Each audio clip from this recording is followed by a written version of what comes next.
The good news about evangelism is that we all have a story to tell. Each one of us has a story about how our relationship with God through faith in Jesus Christ has changed our lives. Jesus tells a story about a grapevine and branches, and he says, I am the vine and you are the branches, and cut off from me you can do absolutely nothing. But if you remain in me, if you remain connected to me, then you will experience your real and lasting lives. And he talks about bearing fruit.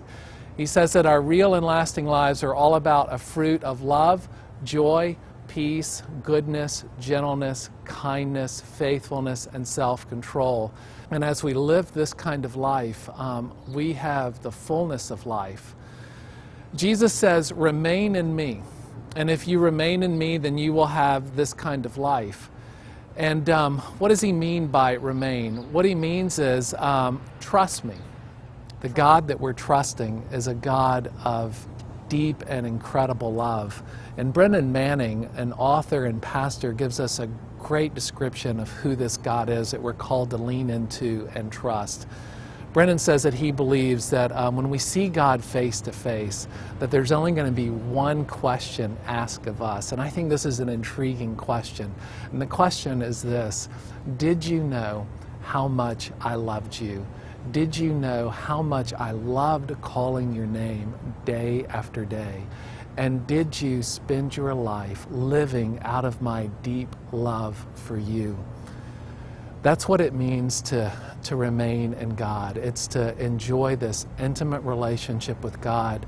And it's out of this intimate relationship that we receive our real and lasting lives. It's out of this relationship that we bear fruit of love and peace and joy and goodness and gentleness and patience and kindness and self-control.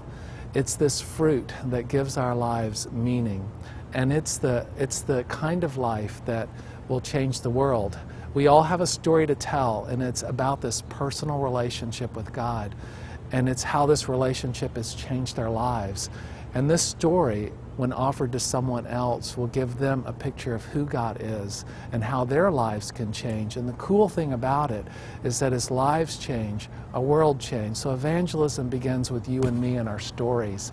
And as we share them, God does the work of changing lives.